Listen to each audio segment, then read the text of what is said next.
بسم اللہ الرحمن الرحیم۔ السلام علیکم ورحمۃ اللہ وبرکاتہ۔ حضرت خواجہ فضل الدین قلیامی رحمۃ اللہ تعالی علیہ خطہ پٹھوہار میں سلسلہ چشتیہ صابریہ کے عظیم بزرگ جنہیں شہنشاہ قلیام کہتے ہیں، ولادت حضرت خواجہ فضل الدین قلیامی رحمۃ اللہ تعالی علیہ 1223 ہجری بمطابق 1808 میں قلیام سیدہ تحصیل گجر خان ضلع راولپنڈی میں پیدا ہوئی۔ حسب و نسب آپ رحمت اللہ تعالی علیہ کے دادا حضرت خواجہ ذکاء الدین محمدی پور رحمت اللہ تعالی علیہ ضلع گجرات سے ہجرت کر کے قلیام سیدہ میں آ کر آباد ہوئے۔ آپ کا تعلق خاندان بنو ہاشم سے ہے۔ آپ سہام قریشی ہونے کے ناطے حضرت علی المرتضی شیر خدا رضی اللہ تعالی عنہ سے نسبی تعلق رکھتے ہیں۔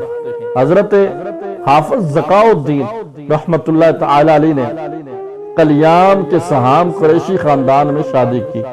ان کے بیٹے حضرت حافظ قطاع اللہ ہاشمی رحمت اللہ تعالی علیہ ہیں، جن کے ہاں 3 بیٹے حضرت حافظ نور احمد رحمت اللہ تعالی علیہ، حضرت حافظ غلام رسول رحمت اللہ تعالی علیہ اور حضرت خواجہ فضل الدین قلیامی رحمت اللہ تعالی علیہ پیدا ہوئے۔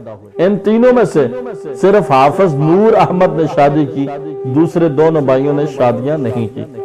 آپ رحمت اللہ تعالی علیہ دینی علوم کے علاوہ دنیاوی علوم پر بھی دسترس رکھتے تھے۔ خوش نویسی میں بھی بڑے ماہر تھے۔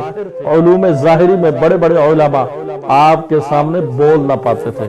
اصول یہ ہے کہ پیاسا کنویں کے پاس جاتا ہے، لیکن حضرت فضل الدین قلیامی رحمت اللہ تعالی علیہ کے لیے یہ حصول ہی بدل گیا۔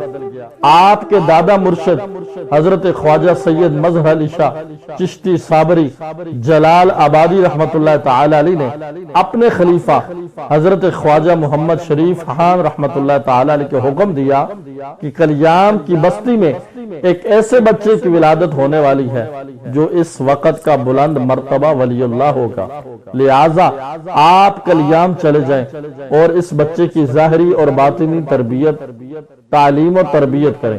مرشد کامل کا حکم سنتے ہی حضرت خواجہ محمد شریف خان رحمت اللہ تعالی علیہ دہلی سے روانہ ہو کر قلیام آوان آباد ہو گئے۔ موضع قلیام سیدہ سے موضع قلیام آوان 2 کلومیٹر کے فاصلے پر واقع ہے۔ آپ بڑے بھائی حضرت حافظ غلام رسول رحمت اللہ تعالی علیہ کے ساتھ قلیام آوان آ کر حضرت خواجہ محمد شریف رحمت اللہ تعالی علیہ سے تربیت تعلیم حاصل کرتے رہے۔ رفتہ رفتہ مرشد کامل کی محبت، توجہ اور کشش کے سبب اپنے بڑے بھائی حافظ غلام رسول کے ساتھ قلیام سیدہ سے قلیام آوان ہی میں مستقل طور پر آگے اور عمر بھر مرشد کامل کی خدمت میں مصروف رہے۔ آپ سلسلہ چشتیہ صابریہ کے وہ عظیم اولیاء ہیں جس سے اس سلسلہ کو دنیا بھر میں فروغ حاصل ہوا۔ آپ حضرت بابا فرید الدین گنج شیخ رحمت اللہ تعالی علیہ سے خصوصی نسبت رکھتے تھے، اور آپ حضرت خواجہ علی احمد صابر رحمت اللہ تعالی علیہ کلیر شریف کی نسبت سے صابری کہلاتے ہیں۔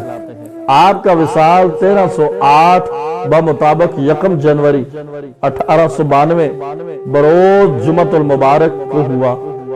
نماز جنازہ حضرت پیر سید مہر علی شاہ صاحب رحمت اللہ تعالی علیہ گولڑوی سرکار نے پڑھائی۔